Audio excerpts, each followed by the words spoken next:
I lost an eye to the war, but the memories never stopped looking back at me. My name is Saburō Sakai, fighter pilot, Imperial Japanese Navy. Once, I believed the sky belonged to us. Now it's 1962, and I sit in a quiet hall in Tokyo surrounded by men I once tried to kill. The air smells of dust, paper, and old uniforms. On the wall hangs a photograph of a fighter painted deep blue, its metal skin scarred but proud, the F6F Hellcat. I stare at it for a long time. Cameras click, translators whisper, veterans trade polite nods across languages that once meant death. But I hear none of it. I hear engines, wind, gunfire. I hear young voices calling over the radio, voices that never answered again. 20 years ago, I saw the first report about that very plane. We thought it was too heavy, too slow, too American. We laughed, certain our Zeros would always rule the sky. We were wrong. Now I sit here, half blind beneath the faded flag of an empire that no longer exists, and I understand what time does best. It strips away pride and leaves only memory, and memory never lets go. The heat in Rabaul was the kind that clung to your skin and never left. The airfield smelled of oil, sweat, and sea salt, the sound of wrenches and engines echoing across the steel planking. Mechanics shouted over the roar of idling Zeros as I stepped into the command tent, wiping the sting of sweat from my one good eye. A new intelligence report waited on my desk, stamped confidential, US Navy aircraft, 1943. I remember the thin paper sticking to my fingers as I opened it. Grumman F6F Hellcat, weight 12,186 pounds. I stopped reading.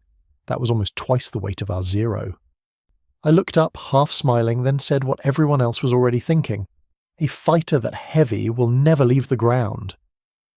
The men around me burst into laughter, tired voices cracking through the humid air. Someone joked that Americans must be trying to build bombers that could pretend to be fighters. Another muttered, "They don't understand the sky."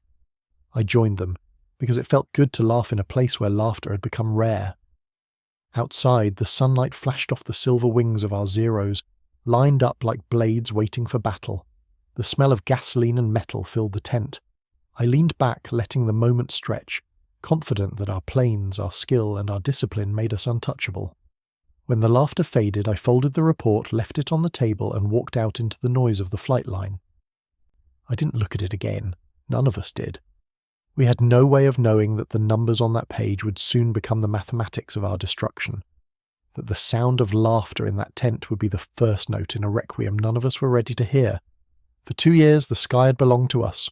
From Pearl Harbor to the Philippines, from Darwin to the Dutch East Indies, we had written victory into the clouds.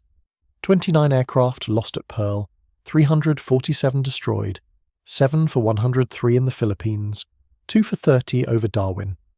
Those were the numbers we lived by, clean, precise, comforting. We trusted them more than we trusted luck. Every battle felt like proof that the mathematics of war favoured Japan. Our planes climbed faster, turned tighter, and reached farther than anything the Allies could build. I remember looking at the Zero's frame in the hangar, sunlight catching the curve of its wings, thin as a katana's edge. It was made of a metal lighter than anything the Americans used, extra super duralumin, strong as steel but almost 30% lighter. To save weight, we stripped away everything that wasn't essential. No armour behind the pilot, no bulletproof glass, no self-sealing fuel tanks. Even the radio was sometimes removed. Every ounce we sacrificed was a tribute to performance. Our engineers believed that speed and agility would always defeat brute force. We believed it too. We thought the sky rewarded grace, not weight. Standing there in the tropical heat, watching a Zero take off, its wheels folding neatly into its belly, I felt the certainty of a man who thought he understood the laws of the universe. We had turned lightness into a weapon, and it was beautiful. Numbers, physics, precision. They were on our side. We thought the equations were eternal. We were wrong. The first real report reached us at the end of September 1943. It came from Marcus Island, a lonely speck in the Pacific, where one of our young pilots, Petty Officer First Class Yoshio Fukui, had flown a reconnaissance escort mission. His written account was brief, but every word carried the weight of disbelief. He described seeing 6 aircraft climbing from the southeast, dark blue shapes against the morning haze. At first, he thought they were American B-25 bombers. Large fuselage, short wings, single engine, he wrote. Unusual configuration. He and his wingman dived to intercept. That was when he realized they weren't bombers. The planes turned sharply. Then one of them shot upward almost vertically. Its climb rate was impossible. 2,000 horsepower, our intelligence officer whispered when we read it. 700 more than the Zero's engine could ever give. Fukui tried to follow but felt his airspeed bleed away. The enemy machine reached 15,000 feet, then performed a maneuver we had never seen. A hammerhead turn. It dropped straight down from the sky, right onto Fukui's tail. The American opened fire at 400 meters, the report said. 6 machine guns. Volume of fire, unprecedented. 17 hits in 3 seconds. The Zero shuddered under the impact. Fukui barely escaped by spinning into a dive, his aircraft riddled with holes, his radio dead. His wingman, Petty Officer Second Class Masao, never returned. Nor did the reconnaissance plane they were escorting. When the damaged Zero limped back to Marcus Island, its skin-torn landing gear locked halfway, the ground crew stood in silence. I read the report that night under the yellow light of a lantern. The paper trembled in my hand, not from the wind, but from something else. A feeling I hadn't known in years. It wasn't fear, not yet. Just a quiet unease that settled somewhere deep. I folded the report slowly, placed it on the table, and stared into the darkness beyond the tent flaps. The laughter from Rabaul felt far away now. My smile, once easy, had begun to tremble. October 5th, 1943, Wake Island. I still remember the report number. 252nd Air Group, Lieutenant Yoshio Shiga commanding. The words on the page were calm, official, written by a man who had seen the impossible and didn't yet know how to name it. That morning, 12 Zeros climbed through the thin Pacific air to intercept what they thought was another nuisance raid. For months, American carriers had struck and disappeared before we could reach them. This time, the sky stayed still. At 20,000 feet, they sighted 12 fighters below, dark blue and tight in formation. We held every advantage, Shiga wrote. Altitude, position, surprise. He gave the order to dive. The Zeros fell like silver blades through the sunlight. Below, the American formation didn't scatter. It didn't even turn. The first burst of 7.7mm fire sparked harmlessly against their fuselages. Armour, 212 pounds of it, covered their pilots. Fuel tanks, 250 gallons, self-sealing, swallowed the bullets without flame. We exhausted our ammunition, the report continued. They kept climbing. Then the counterattack began. The Hellcats rose toward 25,000 feet, engines roaring with a deep, heavy sound. At that altitude, our own engines gasped for air. Their power doubled as ours withered. They came down like hawks on sparrows, 6 guns blazing, fast, deliberate, methodical. 8 Zeros were shot down. Not a single Hellcat was lost. When I finished reading, the tent around me felt smaller. The smell of oil and canvas hung heavy in the air. For the first time, the numbers were backward. I stared at the last line of the report until it blurred. Enemy losses, none. That word, none, felt heavier than any armor plate. I closed my eyes and saw the sky at Wake Island dotted with falling shapes.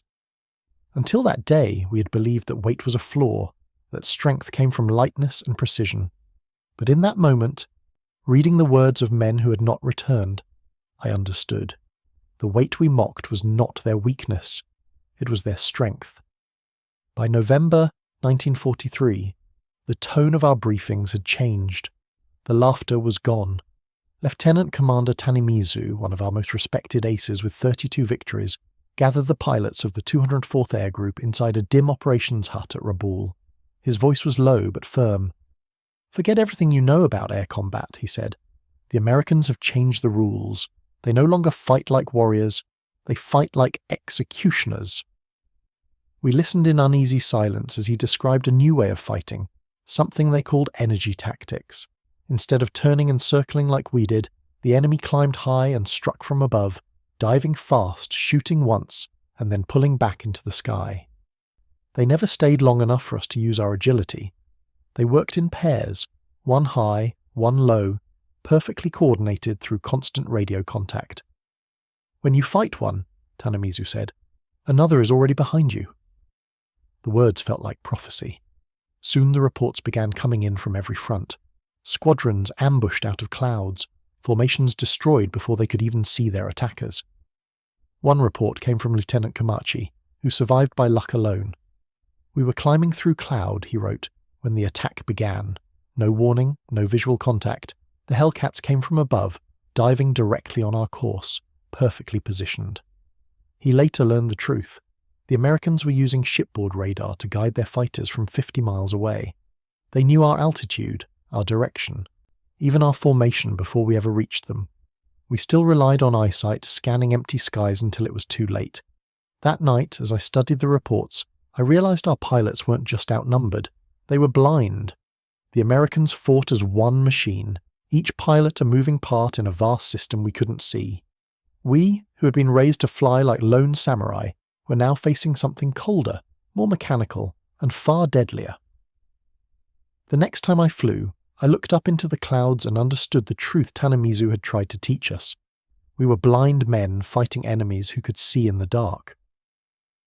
By early 1944, the sky no longer belonged to pilots. It belonged to statistics. The old training schools that had once shaped warriors now turned out boys. Before the war, naval aviators trained for 3 years. Logging 700 hours in the air, Army pilots averaged 500. They learned gunnery, aerobatics, formation flying, and the art of survival. By the time they reached the front, they were professionals, but by 1944, the system was collapsing. Fuel was scarce, aircraft were few, and time had become our enemy. The new recruits arrived with barely 300 hours, sometimes 200, much of it in gliders because there wasn't enough fuel for powered flight. At the airfields, the smell of gasoline was replaced by the smell of fear. I remember visiting the training base at Kasumigaura. Lieutenant Commander Hashimoto, the chief instructor, handed me his final report. His face was grey with exhaustion. "We are sending children to fight professionals," he said quietly. Yesterday, Ensign Yamamoto arrived at the front. He had never fired his guns in flight. "We have no ammunition for practice." He had never flown at night. "We have no fuel for that." He lasted 7 minutes. I remember his words more than the report itself. 7 minutes. That was the life expectancy of a new pilot. When I returned to Rabaul, I watched the next batch arrive. Faces smooth, eyes wide, trying to look brave in uniforms too big for their shoulders. Some smiled at me as if seeking reassurance. I could only nod. The engines started, one after another, their sound rising like a requiem.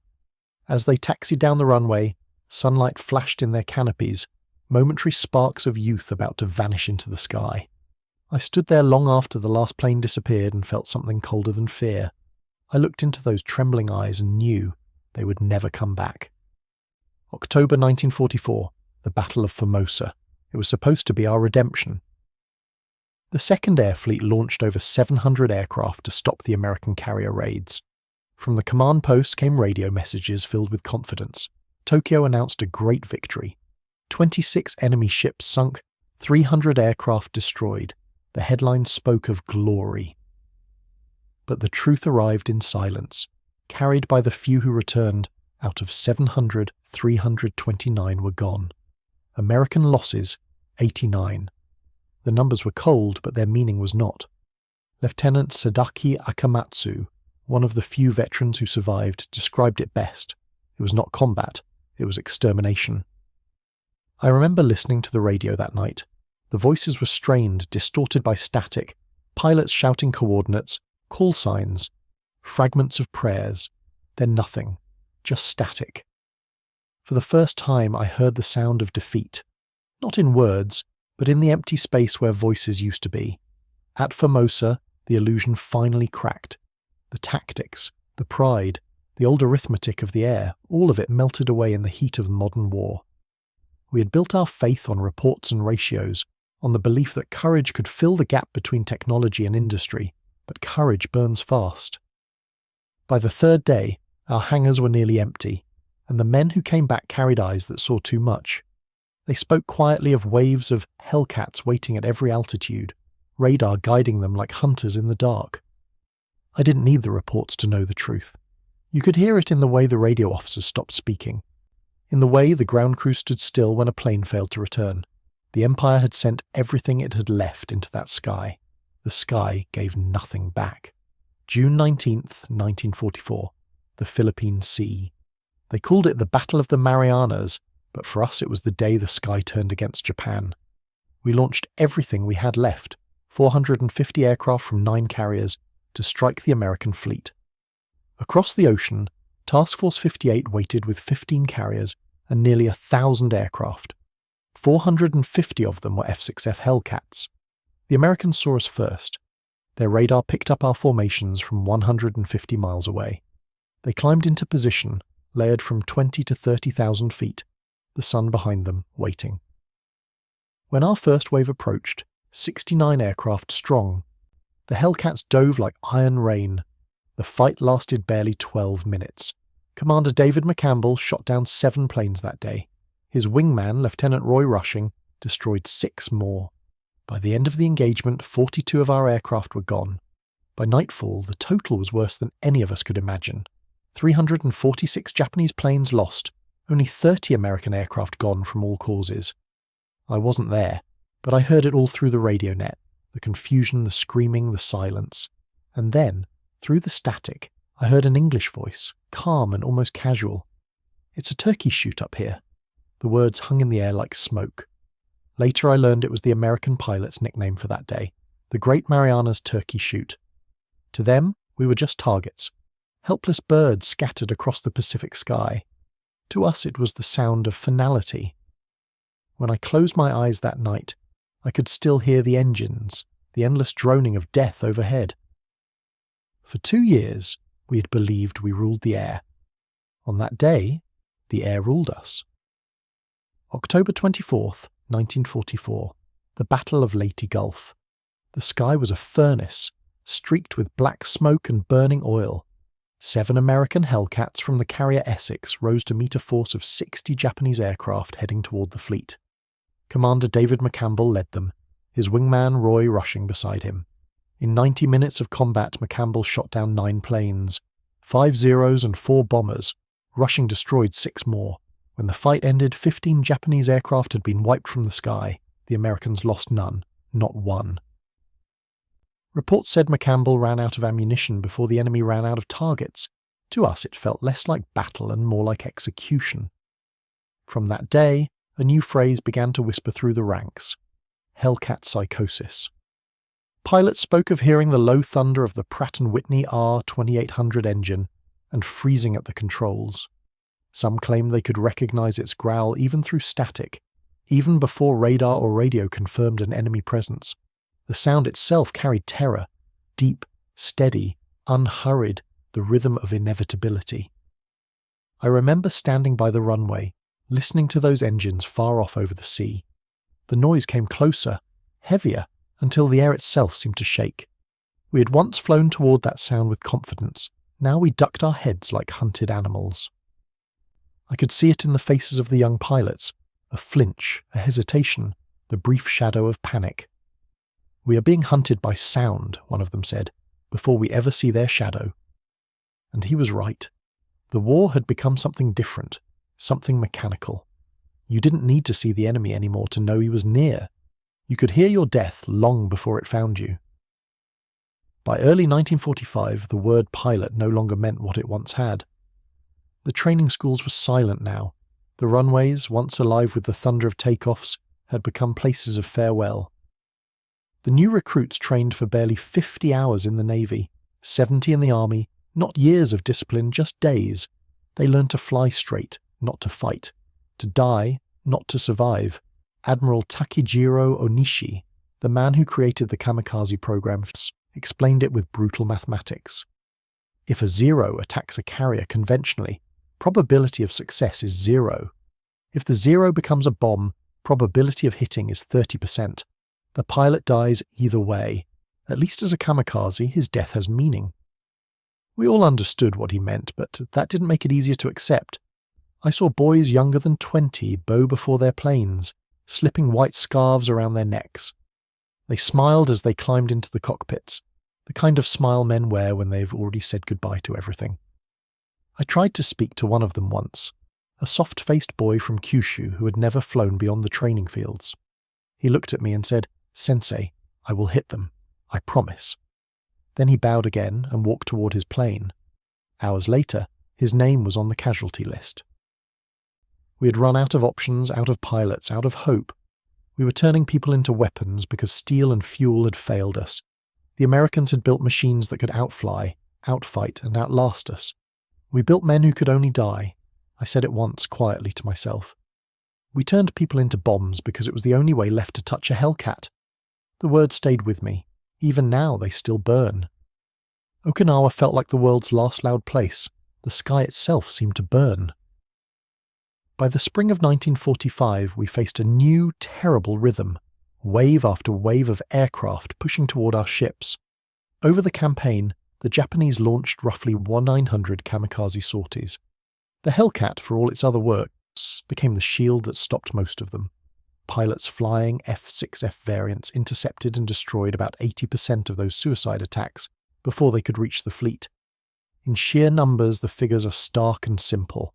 Hellcats flew roughly 38,038 combat sorties during the Okinawa campaign and claimed about 2,351 enemy aircraft, while losing 249 in the effort, a combat ratio of roughly 9.5 to 1. The men who flew those Hellcats developed deadly formations and methods. Eugene Valencia and his flying circus refined what they called the mowing machine. 4 F6Fs in line abreast, spaced about 100 yards apart, sweeping through incoming formations at high speed so each pilot covered a narrow sector and could make a single, decisive pass before climbing back to altitude. The F6F-5 that dominated those skies was more than a name on a sheet. With water injection bumping power toward 200 horsepower, a K-14 computing gun sight that helped aim under stress, and a structural tolerance that let the airplane handle up to 13 Gs in extreme maneuvering, it had the tools to make the tactic work repeatedly. I remember one small, ugly luck that saved my life. In one brief fight, a Hellcat pilot forgot to jettison his drop tank before engaging. That tiny mistake made him slower on the first pass, and in the confusion I slipped away. I tell that now because survival often felt like the sum of chance and skill. Looking back, the numbers tell the story. Sorties, kills, losses, but the picture was blood and smoke, pilots shouting, decks slick with fuel and salt. For those of us on the receiving end, Okinawa was where the old rules finally broke, where industrial firepower and new tactics combined to make the sky a barrier, not a battleground we could simply master by courage or skill alone. When the war finally ended, the numbers arrived before the silence did. They came in columns and ratios, cold and perfect, yet each one carried the weight of thousands of lives. The Hellcat had destroyed 5,223 enemy aircraft in aerial combat, and lost only 270, a kill ratio of 19.3 to 1. 305 of its pilots had become aces, accounting for nearly 75% of all US Navy air victories. On our side, of the 18,000 Japanese naval aviators who had taken off since 1941, fewer than 100 combat experienced pilots were still alive by August 1945. The rest were gone, scattered across the Pacific like ashes. I remember reading the final casualty summaries in disbelief. Names I'd flown beside vanished into lists, reduced to numbers that looked clean but felt unbearable. Hiroyoshi Nishizawa, our greatest ace, died in 1944, not in combat but as a passenger on a transport plane shot down by Hellcats. Minoru Genda, the brilliant mind who once helped plan Pearl Harbor, was still alive when the Emperor's Surrender broadcast played in August 1945. He listened to it at Atsugi Airfield, surrounded by silence. I was there too. The runway was cracked, the hangars half collapsed. Around us stood aircraft with no fuel, their engines empty shells.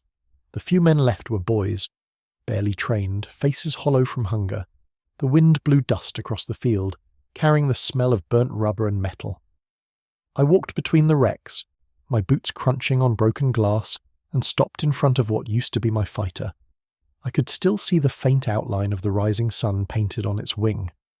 I didn't feel pride, only exhaustion. Around me, the Empire's last breath was fading. Numbers, reports, ratios, they all said the same thing. We were finished long before we understood it. I stood on the Atsugi runway, surrounded by wrecks and children, and realized that even the air had stopped believing in us. September 1945. Atsugi Airfield. The war was over, but the sky wasn't quiet yet. The first American aircraft to land after the surrender were 12 F6F Hellcats from the carrier USS Yorktown. Their engines echoed across the broken runways where our own planes lay silent. I remember standing beside a group of Japanese pilots, ground crew, and engineers as the Americans stepped out of their cockpits. One of them, Lieutenant Robert Vause, an ace with 19 victories, smiled politely, then climbed back into his fighter. What followed was not arrogance. It was demonstration. He looped, rolled, and climbed in tight spirals right above the same airfield where we had once trained. When he landed, he said through an interpreter, "You have to understand, this isn't even pushing it. In combat with water injection, it's 20% more powerful. The plane is stressed for 13 Gs. I've never managed to break one." None of us spoke. After years of war, we finally saw what had truly beaten us. The difference was not just in courage or skill. It was in steel, in precision, in the way machines were made. Professor Jiro Horikoshi, the man who had designed the Zero, later studied a captured Hellcat and wrote, "Their R2800 engine contains 2,284 precision-machined parts, each interchangeable with any other engine. Our engines require hand-fitting. No two are exactly alike." That was the truth. We built by craftsmanship. They built by system. The Americans didn't just build airplanes. They built a process that could build airplanes endlessly. 12,275 Hellcats rolled out in 30 months, one every 60 minutes. In 1944 alone, they built 35,000 fighters. Japan built barely 5,000. The scale was unimaginable, but the secret wasn't speed. It was standardization. Every bolt, every plate, every wire could be replaced without hesitation. Admiral Mitcher of Task Force 58 put it best. "With the Hellcat, we don't need to find them first. Let them come. We'll destroy them at our convenience." That was the lesson we never learned, that war had moved beyond the skill of the individual and into the age of the machine. And just like that, the memories fade and I am here again. The hall is emptied now. Only the sound of rain remains, tapping softly against the windows. I linger in my seat, staring at that photograph of the Hellcat, the same deep blue I once saw rising above the Pacific. Once that colour meant fear. Now it feels like distance. Commander David McCampbell had spoken earlier. His words were simple, certain. "The Hellcat won the Pacific Air War," he said, and no one in the room had the strength to argue. I remember standing, my body slow to obey, the empty socket behind my eye aching like an old wound that knows when the weather is changing. I told him quietly, "The Zero was the better fighter, but the Hellcat was the better system." And he nodded. No victory, no resentment, just two men who had seen what war really is. We built beauty, they built endurance. We worshipped skill, they perfected process. And in the end, it was process that survived. The Hellcat weighed twice what the Zero did.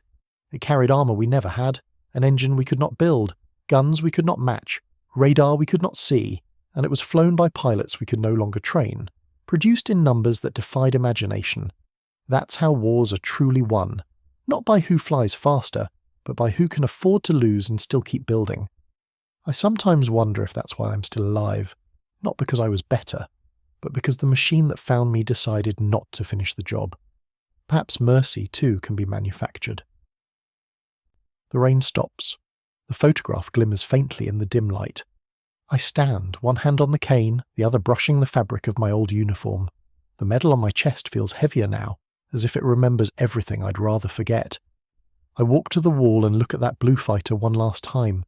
I understand now what the war was truly about. It was never men against men. It was civilizations against time, and ours ran out first.